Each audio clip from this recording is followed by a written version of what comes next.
In 1972, Ally McGraw was living a Hollywood dream, fresh off her Golden Globe win for Love Story.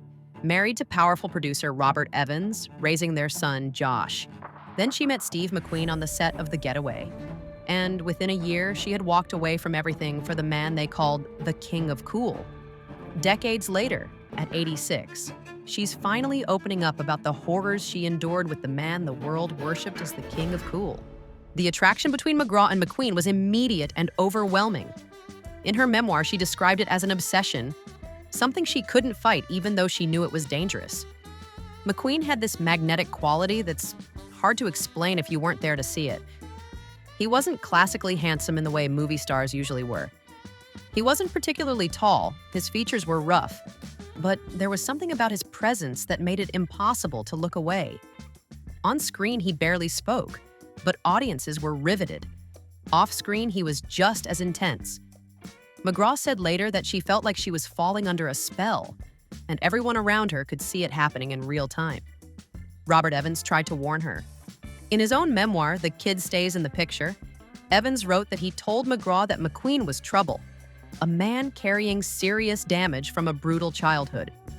Evans knew McQueen socially and had heard stories from McQueen's first wife, Neely Adams, about his jealousy and his temper. He begged McGraw to think about what she was doing, to consider their son, to remember that she had her own career and identity beyond being someone's wife. But McGraw couldn't hear any of it. She filed for divorce from Evans in 1973 and married McQueen on August 31st of that same year in Cheyenne, Wyoming. She was 34 years old, at the absolute peak of her career, and she genuinely believed she was walking into the greatest love story of her life. The first year or so wasn't completely terrible. They lived in a beach house in Malibu, and there were genuinely happy moments mixed in with everything else. McGraw learned to appreciate McQueen's world, the cars and motorcycles, the racing culture that meant so much to him. She went to races with him, stood in the pits, tried to understand why speed mattered to him the way it did. Their neighbors included actors like Jack Lemmon and Walter Matthau, but McQueen preferred keeping to themselves, hosting small barbecues, walking on the beach, living quietly.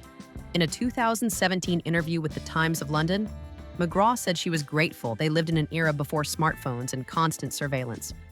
The paparazzi existed, but there were still places you could hide. But even during those early months, there were signs of what was coming. McQueen's childhood had been brutally difficult.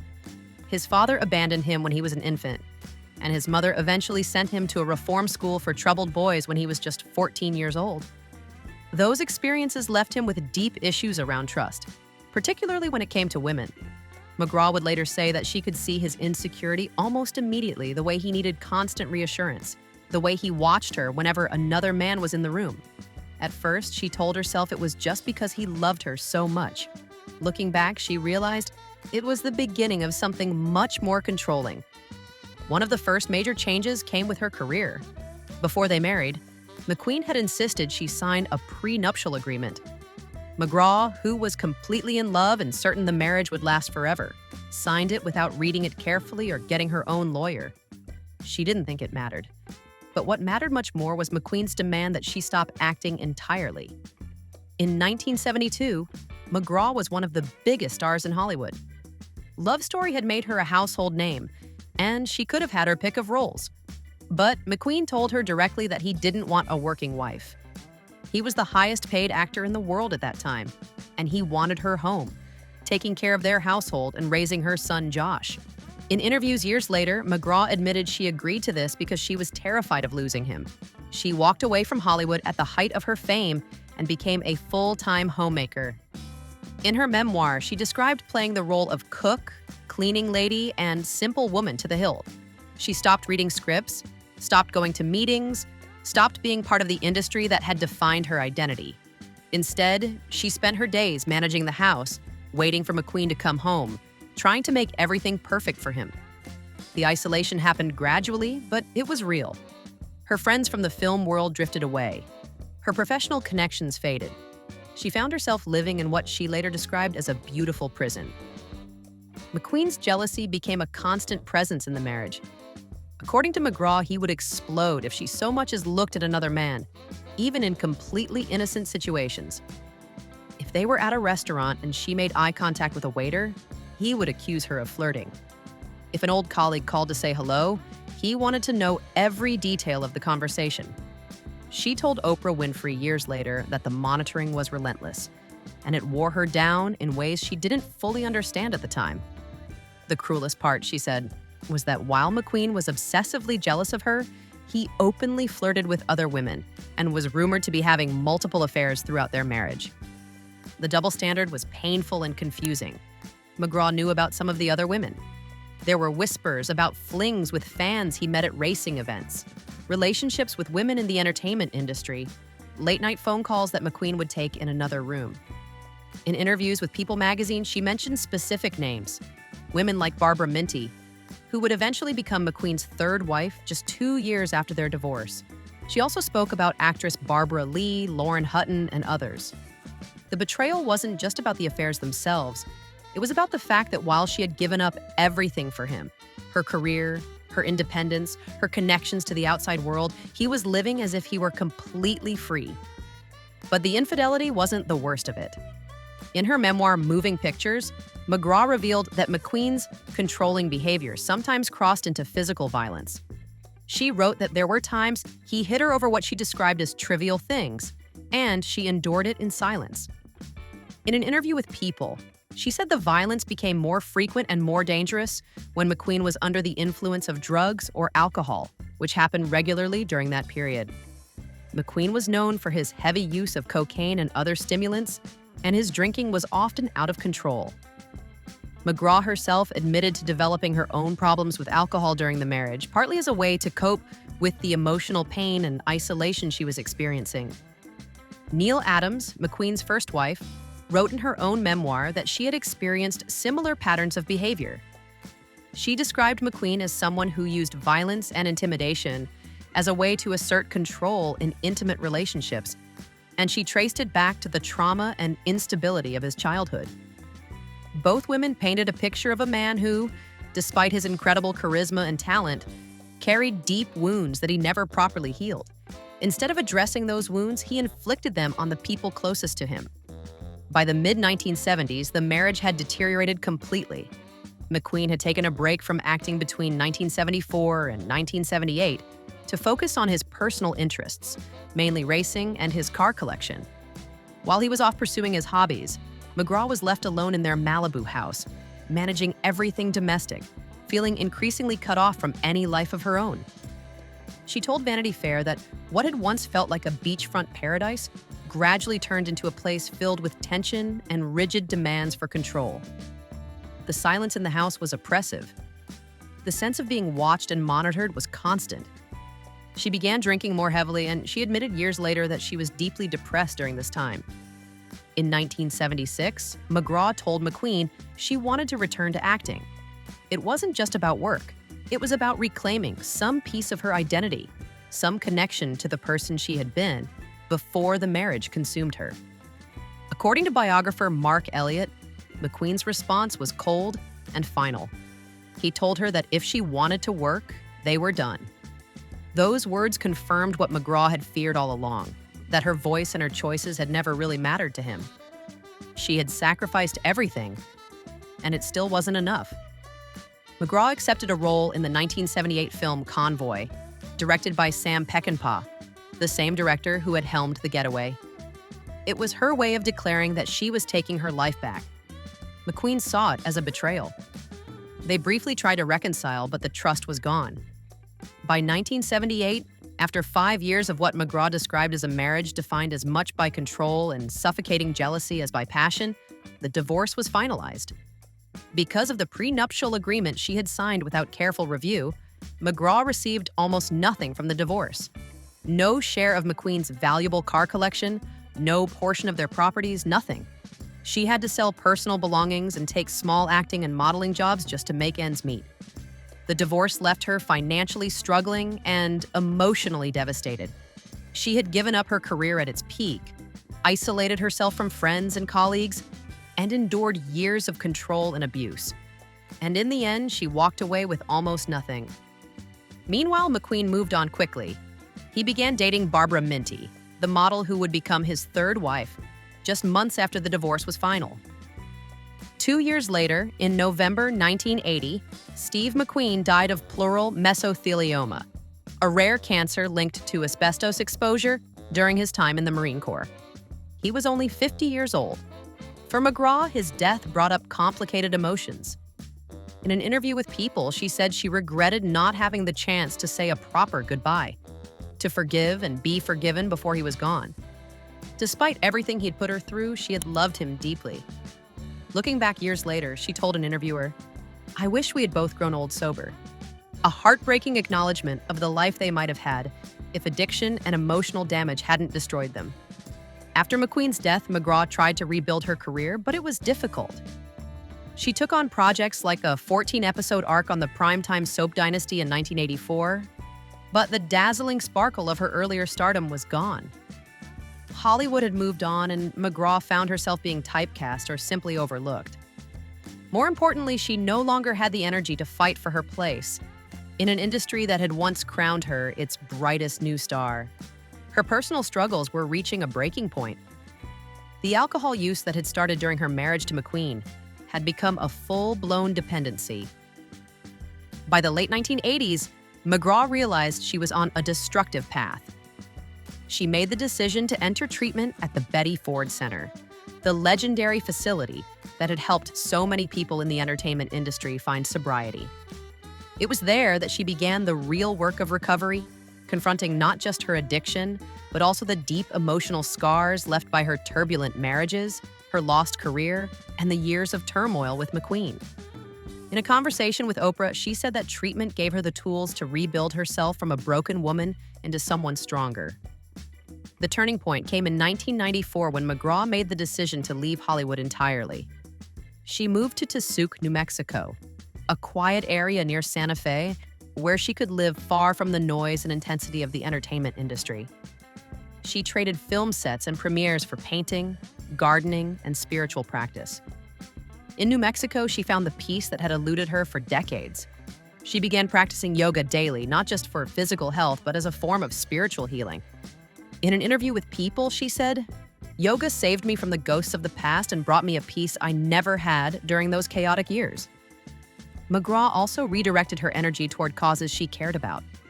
She became deeply involved in animal welfare work, serving as an ambassador for Animals Asia, an organization that rescues bears and fights against animal cruelty.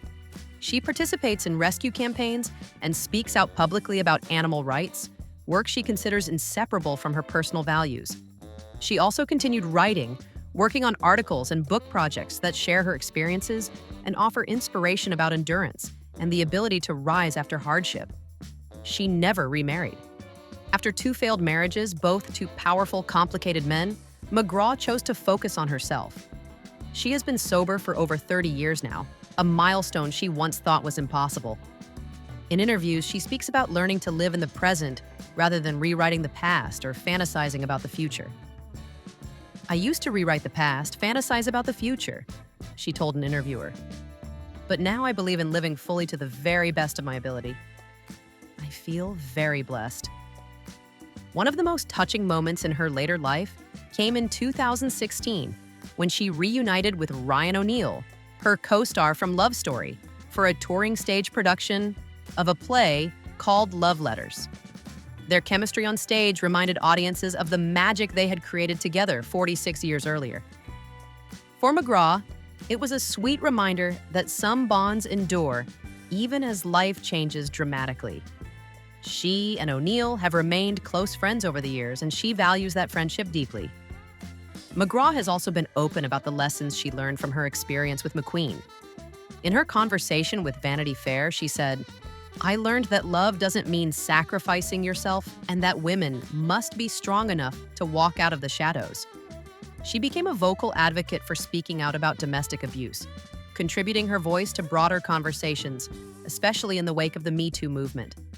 She has emphasized that being able to share your story is the first step toward helping others feel seen and supported. Reflecting on her marriage to Steve McQueen, MacGraw has described it as a chapter filled with contradictions. On one side was passionate love, on the other were deep wounds caused by control and betrayal. She has never tried to erase that part of her life or pretend it didn't happen. Instead, she has chosen to be honest about it, to acknowledge both the wonderful days and the ghastly ones. In interviews, she has said, "There were wonderful days and dreadful days. I'm not a victim in any way. There were many times that were just wonderful, and there were many times that were just ghastly." That kind of honesty has given her story a resonance that goes far beyond Hollywood gossip. MacGraw is no longer just the young woman from Love Story, the one with the beautiful face and the heartbreaking tagline about never having to say you're sorry. She's a survivor who navigated fame, crushing heartbreak, addiction, and loss, and came out the other side with the strength to tell her own truth. Steve McQueen's legacy remains complicated. He left behind an incredible body of work. Films like The Magnificent Seven, Bullet, The Great Escape, and The Towering Inferno that defined what it meant to be a leading man in the 1960s and 70s. He earned an Oscar nomination for The Sand Pebbles and became the highest-paid actor in the world in 1974. His love of speed and racing became legendary. He competed in professional races and was inducted into the Motorcycle Hall of Fame in 2009. The Ford Mustang he drove in Bullet was later auctioned for a record-breaking price, proof that McQueen's image still captivates popular culture decades after his death. But alongside that brilliant career was a darker private life. The testimonies from both of his ex-wives, Neely Adams and Ali MacGraw, reveal a man who struggled with substance abuse, infidelity, and violent behavior. Adams described him as someone easily overwhelmed by rage.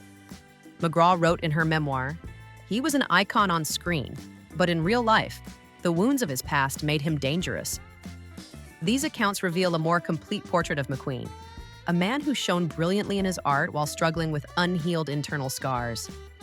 Today, at 86, Ali MacGraw lives quietly in Tusauk, New Mexico, a place she deliberately chose in 1994 to retreat from the noise and intensity of Hollywood. It's a world away from the Beverly Hills mansions and Malibu beach houses where so much of her pain unfolded. In New Mexico, she has built a life centered around peace, simplicity, and meaningful purpose.